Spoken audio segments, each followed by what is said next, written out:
Hi hello வணக்கங்க. நம்மளோட dance வீடியோல இந்த பிரதர் அழகா ஒரு கமெண்ட் கொடுத்துருக்காங்க பாருங்க. இந்த நாயை புகழ்ந்து புகழ்ந்து தாண்டா திறமையானவங்க இருக்க இடம் தெரியாம போறாங்க அப்படின்னு சொல்லியிருக்காங்க. ஃபர்ஸ்ட் ஆஃப் ஆல் உங்களுக்கு நான் ஒரு தேங்க் பண்ணிக்கிறேன். என்ன அப்படின்னு பார்த்தீங்கன்னா, திறமையே இல்லாத என்னோட வீடியோல வந்து இவ்வளோ திறமையா நீங்க என்ன செஞ்சிருக்கீங்க, தமிழ்ல டைப் பண்ணி கமெண்ட் போட்டிருக்கீங்க. உங்களுக்கு ரொம்ப ரொம்ப நன்றிங்க.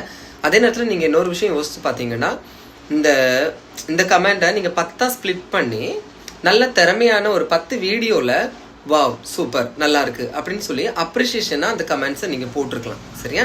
ஆனா நீங்க போட்டீங்களா? நீங்க போடல. சரியா? அதாவது யாருக்கு தேவையோ அங்க நீங்க எதுவுமே பண்ண மாட்டீங்க. சரியா? இவ்வளோதான். அப்புறம் இன்னொன்னு சொல்லியிருக்கீங்க, திறமையானவங்க இருக்க இடம் தெரியாம போறாங்களா? திறமைகள் என்னைக்குமே இருக்க இடம் தெரியாம போகாது. சரியா? நல்ல திறமைசாலிகள் கண்டிப்பா மக்களால கொண்டாடப்படுவாங்க. சரியா? தப்பு கணக்கு போடாதீங்க பிரதர். பிடிச்சிருந்தா லைக் பண்ணுங்க.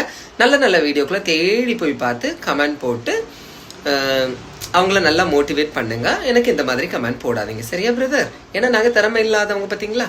Okay, thank you.